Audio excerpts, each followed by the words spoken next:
নমস্কার। কবি ও কবিতা এই শীর্ষক আলোচনায় আজ অগ্রজ কবি দেবেন্দ্র পাল চৌধুরী মহাশয়ের সম্বন্ধে এবং তার কবিতা সম্বন্ধে কিছু আলোচনা করব। অগ্রজ কবিদের মধ্যে দেবেন্দ্র পাল চৌধুরী মহোদয়ের নাম নিশ্চিতভাবে আমরা করতে পারি। আজীবন কৌমার্যব্রত অবলম্বন করে তিনি দীর্ঘ 90 বছর এরও বেশি জীবিত ছিলেন। শিলচরের দাস কলোনির এক নিকট আত্মীয়ের গৃহে তিনি পরলোক গমন করেন। বরাক উপত্যকার সাহিত্য জগতে স্বর্গীয় চৌধুরী তার বলিষ্ঠ ভূমিকা রেখেছেন। কবিতা ছাড়াও অন্যবিধ রচনার দ্বারা এ অঞ্চলের তিনি দীর্ঘকাল সাহিত্য সেবা করেছেন। সন্ধানী ব্যক্তি, তাঁর সমগ্র রচনা অধ্যয়ন, চর্চা, আলোচনা করে যথার্থ মূল্যায়ন করবেন। আমরা এখানে কবি এবং তাঁর কবিতা সম্বন্ধে সামান্য কিছু বক্তব্য তুলে ধরছি। দ্বিতীয় মহাযুদ্ধের সময় কবি সেনা বিভাগে সেবারত ছিলেন। ওই কালে বেশ কিছু সময় তিনি মধ্যপ্রাচ্য কয়েকটি দেশে ঘোরাফেরা করেছেন। তার একটি গদ্য রচনার ওইসব স্থানের সামাজিক রীতিনীতি, সংস্কার, দিনচর্যা সম্বন্ধে মনোরম বর্ণনা করেছেন। তখনকার রচিত কবিতাতেও এগুলোর কিছু ছাপ পাওয়া যায়। আমরা যেহেতু তার অধিকাংশ কাব্যগ্রন্থ এখানে বেঙ্গালুরুতে জোগাড় করতে পারছি না, তাই কবির শেষ বয়সে রচিত কাব্যগ্রন্থ শেষ বিকেলের পার্বণ এই সীমাবদ্ধ রাখছি। পরে যদি অন্য গ্রন্থগুলি পাওয়া যায় তবে চেষ্টা করব বিস্তৃতভাবে নিজস্ব মত রাখতে। ভারতবর্ষের অধ্যাত্ম চেতনা, দর্শন এবং গভীরতা, বিস্তার এবং সূক্ষ্মতা এত গভীরে প্রথিত যে নানা জ্ঞানী গুণী প্রজ্ঞাবান ব্যক্তি নানাভাবে টিকা ভাষ্য উপস্থাপন করেন। নানা দৃষ্টিকোণে নিজস্ব উপলব্ধির মাধ্যমে তাঁরা যুক্তিতর্ক দ্বারা নিজ মতকে প্রতিষ্ঠিত করতে চান। কেউ কিন্তু শাশ্বত মূল্যবোধকে অস্বীকার করতে পারেন না। যারা নিরীশ্বরবাদী তারাও ভারতীয় মনীষার এবং জীবন জিজ্ঞাসার মাত্রার গুরুত্ব নিশ্চয়ই বোঝেন। বাল্যাবস্থা থেকে বার্ধক্য পর্যন্ত বিভিন্ন সময়ে ভিন্ন ভিন্নভাবে জীবন জিজ্ঞাসা, কর্মচঞ্চলতা, ধর্মীয় উপলব্ধি, সংযম সাধনা, জপ তপ, উপাসনা, সমর্পণ আদির মাধ্যমে নানাভাবে নিজেকে যাচাই করে যে সার সত্য বুঝতে পেরেছেন কবি, তা সকলের সাথে ভাগ করার মহৎ প্রয়াস করেছেন তাঁর কবিতায়। তার এই প্রচেষ্টাকে সাধুবাদ জানাতে হয়, সেই সঙ্গে কৃতজ্ঞতাও। আমাদের দেশের বহু সাধক তাদের সাধনার ও ঈশ্বর উপলব্ধির কথা নানাভাবে বর্ণনা করেছেন। কবি দেবেন্দ্র পাল চৌধুরী আজীবন সাহিত্য সাধনা, অধ্যাত্ম চিন্তা এবং মানব প্রেমে অতিবাহিত করেছেন। খুব একটা যশাকাঙ্ক্ষী ছিলেন না। আসলে ভক্তিমার্গের ব্যক্তির কাছে ঈশ্বরকে নিজেকে সমর্পণ করা এবং যা পাওয়া যায় তাতেই সন্তুষ্ট থাকাটাকেই সর্বাধিক গুরুত্ব দেন। বিশ্ব ব্রহ্মাণ্ডকেই নিজের আরাধ্য প্রতিমূর্তি ভিন্ন ভিন্ন রূপ মনে করেন।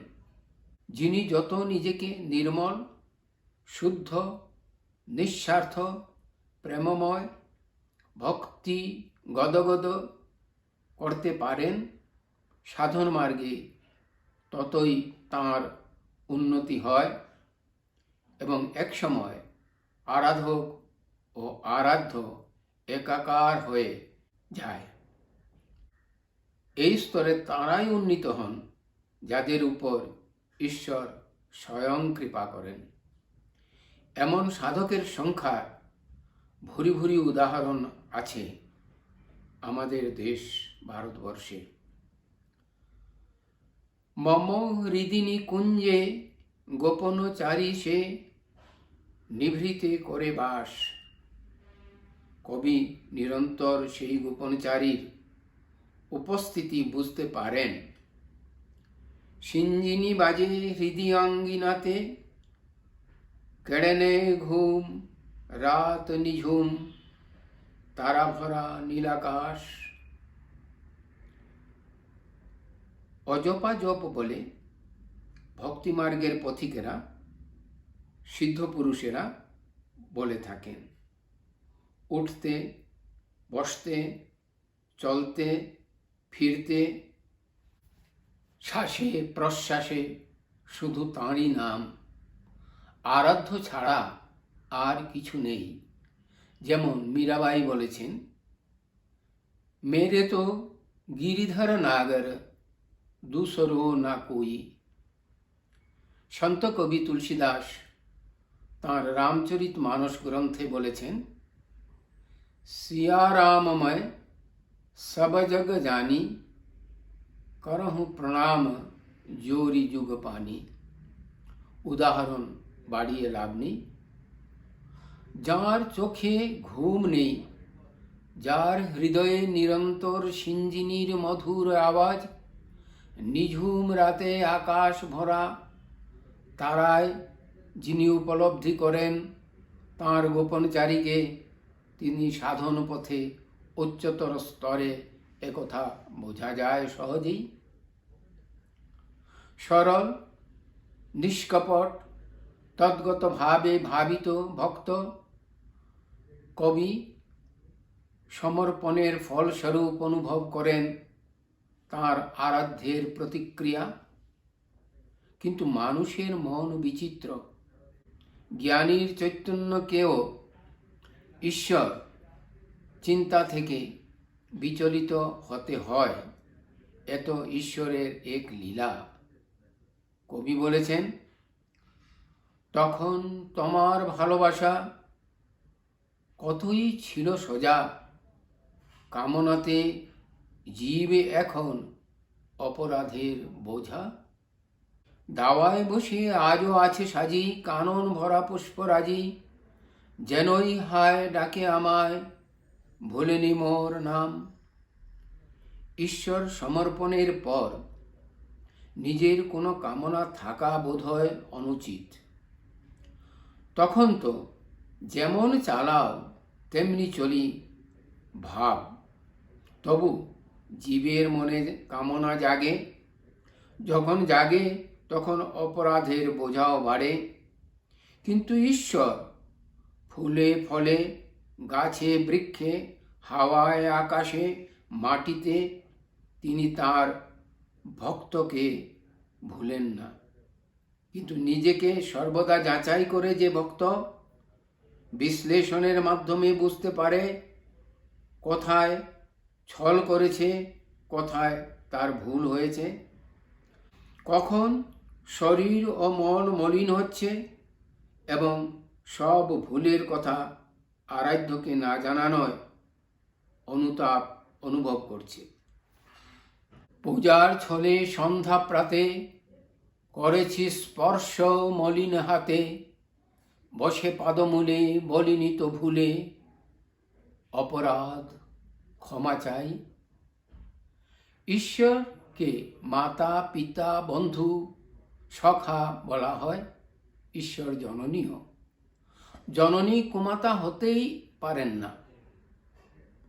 তিনি তাঁর ভক্তকে অর্থাৎ সন্তানকে সর্বদা সব কিছু থেকে রক্ষা করেন, কিন্তু সন্তান কি সেই স্নেহ ভালোবাসার যোগ্য হতে পেরেছে?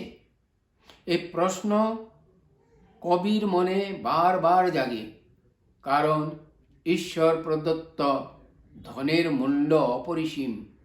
তার কাছে জাগতিক সব প্রাপ্তি তুচ্ছ।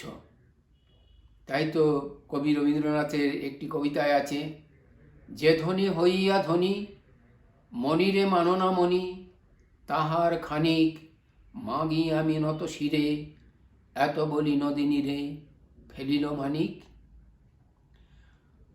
কবি দেবেন্দ্রপাল চৌধুরী বলছেন, জানি দেবে যে ধন নেবার মতন যোগ্যতাও চাই। ভক্ত ভাবছেন, আমার সে যোগ্যতা যদি না থাকে তবে কি আমার জন্য তোমার দ্বার রুদ্ধ করে দেবে? তোমার কৃপা ফিরিয়ে নেবে? রুধিবে দ্বার কাঙাল দেখি, কৃপা তোমার ফেরাবে কি তুচ্ছ আছিলায়? অযোগ্যতা কে কবি তুচ্ছ আছিলা বলছেন, কারণ তিনি গোটা জীবন যে সাধন ভজনে কাটিয়েছেন। আবার কবি এক সময় নিখুঁত বিচার বিশ্লেষণে অনুভব করতে পেরেছেন, মলিন বাসনা পরশে মোর, হৃদি শতদল হয়েছে ম্লান, ধূপ দীপহীন সকলি মলিন, কথা দেব প্রভু বসিতে আসন। বলা হয় দেহ বৃন্দাবন, মন্দির, হৃদয় শতদলে ঈশ্বর আছেন। মলিন বাসনা যখন শরীর ও মনের সুচিতা নষ্ট হয়, তখন ঈশ্বরের জন্য স্থান কোথায়?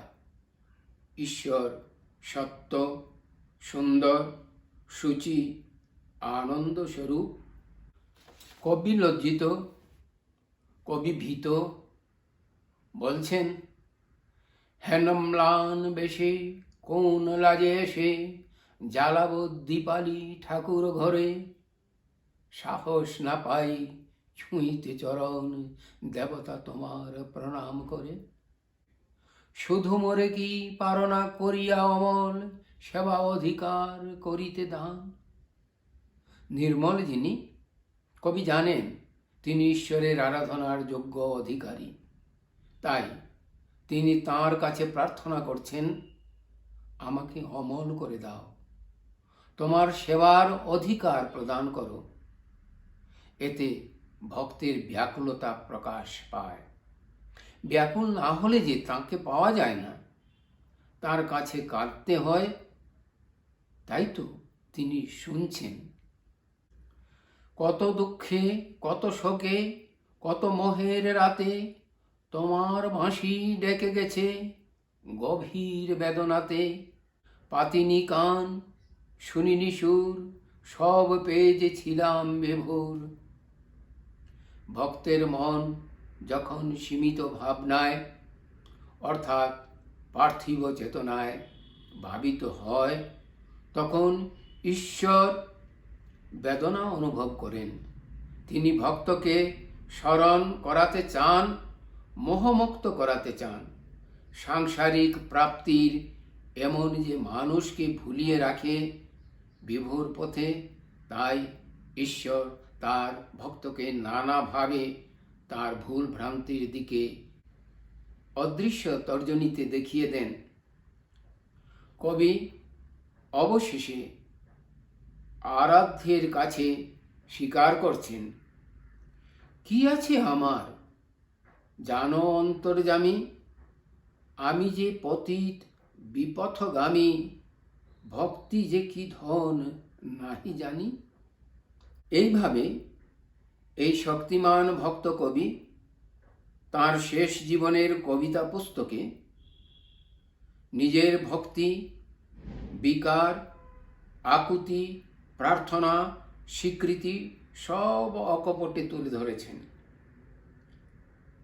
কবি দেবেন্দ্র পাল চৌধুরীর কবিতা এবং অন্যান্য রচনার চর্চা কোনো যোগ্যতর ব্যক্তি আগামীতে করবেন, আমার শ্রদ্ধা নিবেদন করি তাঁর প্রতি। নমস্কার।